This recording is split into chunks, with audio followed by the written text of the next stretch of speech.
A palavra do Senhor diz assim: e no primeiro dia da festa dos pães asmos chegaram os discípulos junto a Jesus, dizendo, e eu quero que vocês digam comigo: onde queres que preparemos a comida da Páscoa?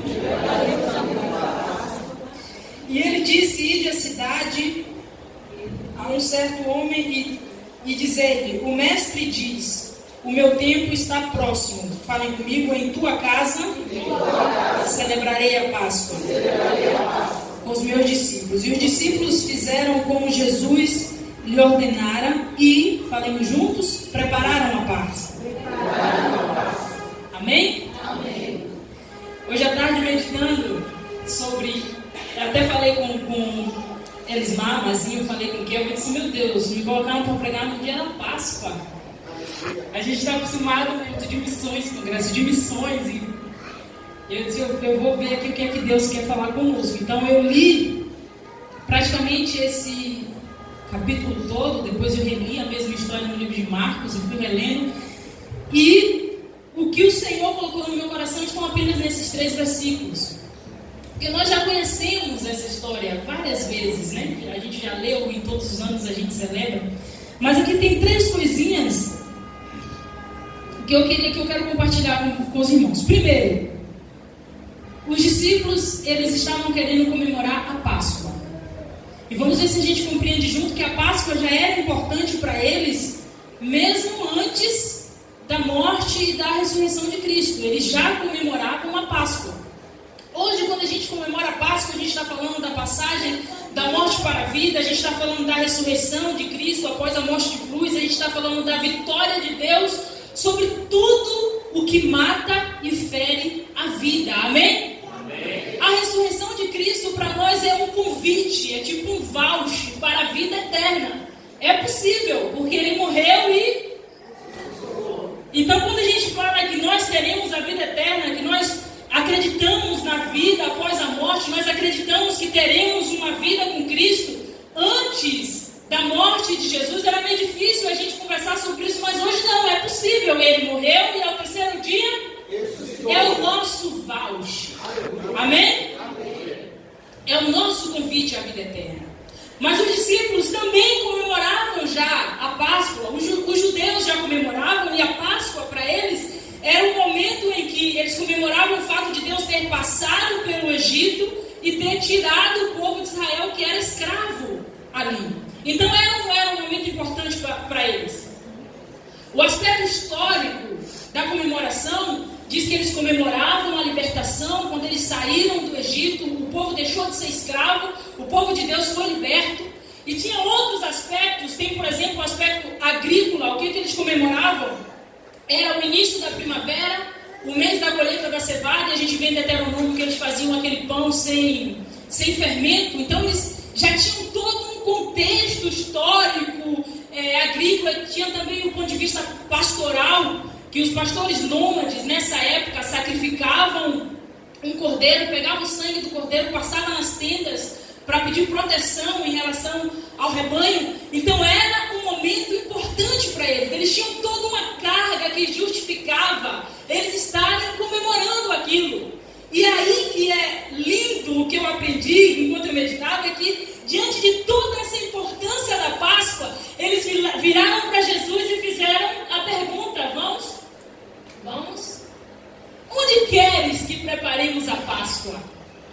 Vamos então contextualizar essa pergunta. Jesus, onde é, Jesus, que você quer que a gente comemore algo muito importante para nós? Meu Deus, aleluia. Olha, Jesus, essa Páscoa aqui, significa que o meu pai, o meu avô, o meu trisavô, eles eram escravos, eles sofriam. Então Deus veio com sua forte mão, resgatou aquilo ali, mas eu abro mão de escolher como eu vou comemorar isso. E eu peço ao Senhor, Jesus, diga aí pra gente, como é que a gente vai comemorar? Então o que é que eu comecei a aprender?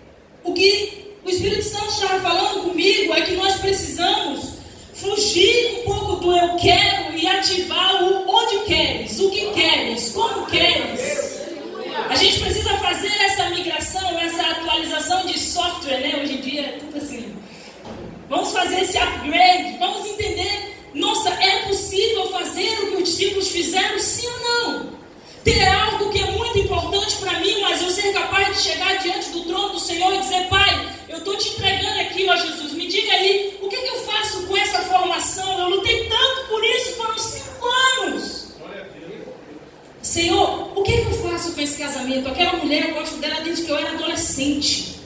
E agora a gente vai casar. Deu tudo certo, Pai. Como forma de gratidão, está aqui o casamento, ó. Como é que queres que seja feito isso? Pai, eu vou constituir uma família. Eu vou ter um filho. Senhor, agora eu vou escolher um nome para o meu filho. Isso é tão importante. Senhor, senta aqui comigo. Me ajuda a escolher um nome para o meu filho, que ele vai carregar o resto da vida. São coisas tão simples, mas a gente precisa ser capaz de convidar Jesus para fazer parte dessas decisões. Os discípulos poderiam dizer, olha, eu quero aproveitar a Páscoa, Senhor, é muito importante para mim, eu estou de folga. Então, eu quero tirar folga nesse dia, eu quero que o Senhor permita que eu descanse, ou eu quero dar uma baita festa de uma forma que essa região nunca viu, eu quero fazer um mega congresso, um mega evento, eu quero fazer algo que pare o Brasil. O discípulo disse, não, Senhor, escolhe aqui, onde queres. Aí a gente não convida Jesus para escolher com a gente. Na maioria das vezes a gente não convida. E depois dá errado. E a gente diz, que Deus cruel. Como Deus foi cruel para com a minha família. Como Deus foi cruel para mim. Eu pergunto, que Deus? O mesmo Deus que a gente não pediu opinião, é desse Deus que a gente está falando? É esse Deus que é cruel? O Deus que a gente não ligou na hora de tomar a decisão e que agora as coisas deram errado, então Deus é que é cruel? A maior justificativa que nós ouvimos é assim, olha, eu não tenho como entregar a minha vida a Deus para que Ele tome essa decisão. Isso é coisa para os fracos. Eu sou livre. Não é isso? Olha o que o salmista diz, Salmos 18. O Senhor é o meu rochedo. Ou seja, eu falo, Senhor, me ajuda a decidir isso, e Ele se torna o meu rochedo, o meu lugar forte, o meu libertador, o meu Deus. Peraí, o meu libertador? Mas a gente não diz que é livre, por isso que a gente pode tomar a decisão? Não é o contrário, a gente chama Ele para tomar a decisão porque Ele é o libertador. Amém? Ele é a fortaleza, é nele que a gente confia, Ele é nosso escudo, a nossa força, o nosso refúgio alto. Quando eu convido Deus para me ajudar a tomar a decisão, Ele me eleva e eu vejo as coisas de cima. Enquanto as pessoas que se julgam livres são escravizadas pela sua própria limitação. Fazer o quê? Amém? Amém. Cada um escolhe. Eu prefiro ser livre nele do que ser livre sem ele. Amém? A segunda liçãozinha, eu vou pedir para pular por causa do tempo. Em tua casa celebrarei a Páscoa. Repete aí. Em tua casa celebrarei a Páscoa. De novo, com força. Em tua casa celebrarei a Páscoa. Agora vamos mudar um pouquinho só para ver como é pesado. Diz assim, em minha casa ele celebrará a Páscoa. Ele celebrará a Páscoa. Jesus chamou os discípulos, né? Os discípulos conversando, disse assim, olha, vai lá, você vai encontrar um homem, ele vai estar assim, fazendo aquilo, você entra lá na casa dele. O cidadão não era discípulo nem nada. Entra lá na casa dele e diz para ele que vai ser na casa dele. Nossa, se Jesus entrar ali agora, olhar para você e dizer, olha, vai ser na sua casa que eu vou celebrar a Páscoa hoje. Quando esse culto acabar, que você chegar em casa, vai começar a nossa celebração. Tipo, eu e você. Só nós dois assim. E aí? Gente, quando eu estava meditando de tarde, eu fechei o olho assim. Eu fui lá no fundo, voltei, fui de novo umas 3 vezes para garantir. Porque de princípio, dá logo medo, vou logo tentar dizer, a casa caiu, né? Agora vamos ser sinceros. Porque como está a nossa casa, se Jesus chegar aqui hoje, agora, e dizer que vai ser lá a celebração, dá um medo. Você olha assim, nossa, é diferente de estar todo mundo aqui, ele vive, coisa linda, foi você e ele. Como é que está essa relação? Muitas vezes, a nossa casa, ela está cheia de orgulho, e não é aquele orgulho bom, aquele orgulho de você conquistar alguma coisa, batalhar tanto para ter alguma coisa, não. É aquele orgulho ruim que faz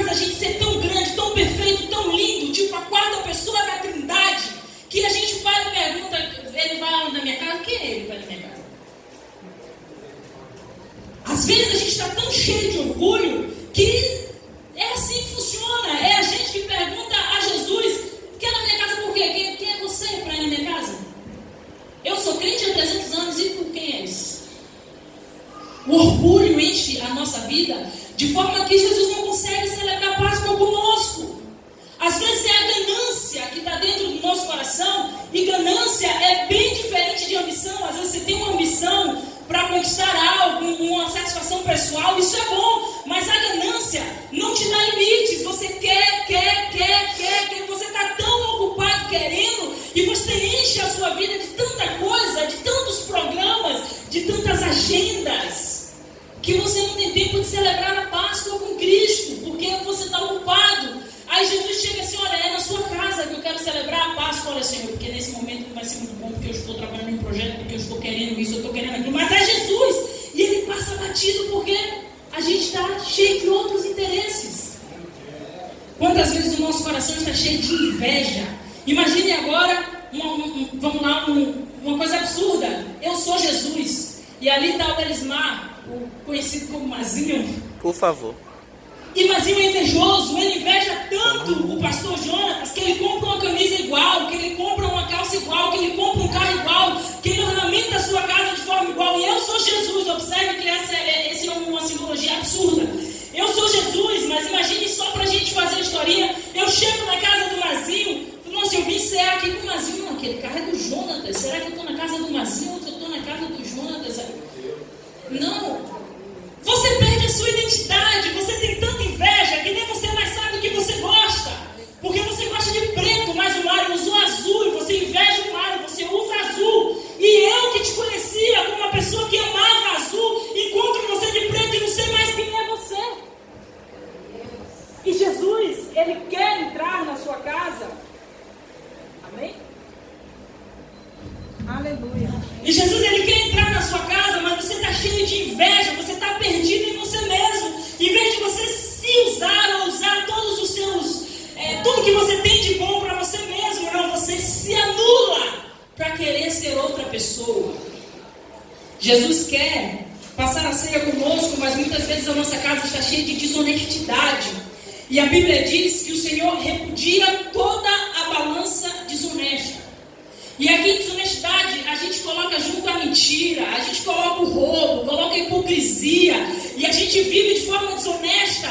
E não, mas é porque fulano nunca vai perceber. E daí, se ele nunca vai perceber? Jesus tudo sabe, tudo pode, tudo vê, e é ele que quer ir para a sua casa.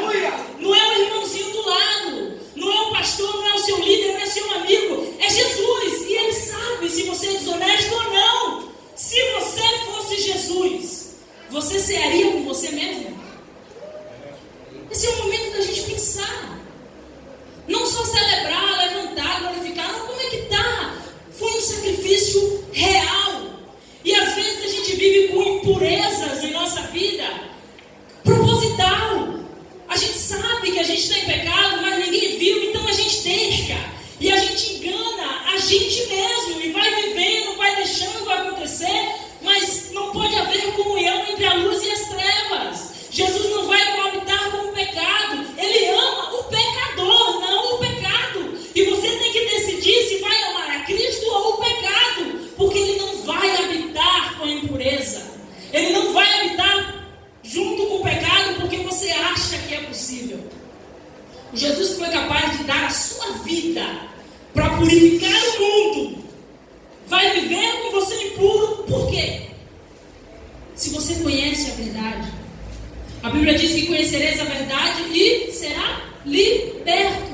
Jesus vem e diz: vinde cansados e eu vos alivio. Não é vem impuro e fica assim, está tudo lindo e vamos celebrar a Páscoa junto. Não é assim que funciona, não. Não é assim, não. Nós precisamos limpar a nossa casa se queremos receber Cristo para celebrar conosco. Às vezes o nosso coração está cheio de fanatismo. O veneno que mata a vida com Deus. Tradições, rituais, superstições, reteté, e blá blá blá, e blé blé blé. E a gente vive como se está tudo lindo. Só que a gente não consegue ter um relacionamento com Deus. E eu peço a vocês que vamos voltar a aqui 2.000 anos atrás. O que Jesus fez na cruz foi uma tradição. Ele estava brincando de tradição, então eu vou ali, vou brincar de morrer. Foi um teatro. Agora, quantas vezes, gente, a gente toma banho, se arruma, gasta perfume, roupa nova, vem para a igreja, entra do mesmo jeito, sai do mesmo jeito, e fica 30 anos fazendo isso, sem ter um relacionamento com Deus. Nessa Páscoa, a gente precisa entender que Deus não quer que a gente seja escravo de sistema nenhum, nem que seja sistema religioso. Não é isso que Ele quer pra gente. Ele quer que a gente tenha um relacionamento com Ele. Ele morreu para isso. Aquilo não foi um teatro, foi sangue de verdade, foi morte de verdade, para que a gente o chame de amigo, para que o véu do templo se rasgue e eu não precise de ninguém para ser meu intermediário, para que eu possa falar com Ele. E a gente fica com o coração cheio de besteira, cheio de ritual, cheio de coisas que mais nos afastam de Deus do que nos aproximam dEle. É isso. É para isso a Páscoa. Ele morreu para isso. Às vezes o nosso coração está cheio de egoísmo. A Bíblia diz: amai o próximo como a si mesmo, mas a gente faz o contrário. A gente ama mais a gente do que qualquer outra coisa. E a gente só consegue pensar nisso, só consegue lembrar nisso. Tudo gira em torno de nós e a gente vive uma vida egoísta. E o que o Senhor falou comigo essa tarde, que eu compartilho com vocês, é: Ele quer celebrar a Páscoa na minha casa. Não é na igreja, não é no congresso, não é no evento, é na minha casa. Como está a minha casa para receber o meu Senhor, o meu Salvador, o meu Libertador, aquele que morreu por mim. A terceira coisa que eu aprendi e última, versículo 19. E os discípulos fizeram como Jesus lhes ordenara. Prepararam a Páscoa. Repita aí: prepararam a Páscoa. Não, assim, foi mais ou menos assim. Jesus disse: vamos, onde querem cear, Senhor? Ele dizia: vamos cear na casa de fulano de tal. Aí Jesus fechou os olhos e disse: haja Páscoa. Foi assim? Os discípulos prepararam a Páscoa. Preparar, gente, é fazer, é agir, é se mexer, é se mover para que as coisas aconteçam, é aparelhar as coisas, é arrumar, é pôr em condições para que seja possível. E às vezes a gente acha que as festas da nossa vida vão cair do céu. Desculpa, não vai. Não vai. A festa da Páscoa não caiu do céu para os discípulos. Eles tiveram que preparar a festa da Páscoa.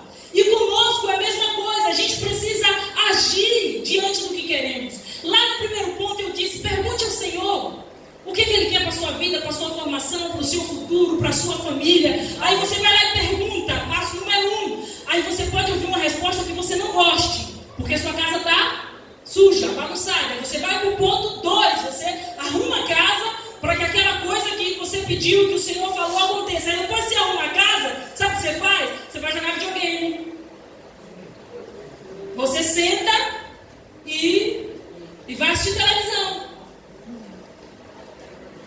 Aí você pergunta: mas Namuca, mas não foi o Senhor que falou? Foi Ele que falou, mas não foi o Senhor que disse que Ele tudo faz, que Ele é capaz? Agindo Deus, né? Assim que a gente fala, agindo Deus, quem impedirá? Não é isso? A preguiça. Meu Deus. A nossa preguiça impede que as coisas aconteçam. O que impedirá? A nossa folgadeza, o nosso despreparo, a nossa falta de busca por conhecimento, a nossa falta de compromisso, a nossa falta de responsabilidade. Em Moçambique a gente chama de espírito de deixa andar. As coisas estão acontecendo, não deixa andar, deixa ir. Qual é o seu sonho? O Senhor falou que é você piloto de avião. Oh, glória a Deus! E o que você está fazendo? Nada. Mas como assim? Os discípulos, eles foram e prepararam a Páscoa. Eu encontro irmãos, vou contar uma história fictícia aqui, mas baseado em fatos reais, que dizem assim: missionária, eu sou uma grande missionária porque o Senhor falou comigo. Eu era criança, aleluia. Eu tinha 3 anos e a profeta entrou lá em casa, olhou para minha mãe e disse: esse aqui será um grande missionário. Você diz que aleluia, mas ainda há profetas na terra. E aí, meu irmão, minha irmã, que eu estou aqui esperando no Senhor. Amém. O Senhor já conversou com o seu... Gente, isso é real. Escuta isso. O Senhor já conversou com o seu pastor sobre o seu chamado, que você quer ir para o campo para que a igreja se levante, ore, e você vá, porque nesse momento eu até não estou congregando. Você não está o quê? Eu não estou congregando.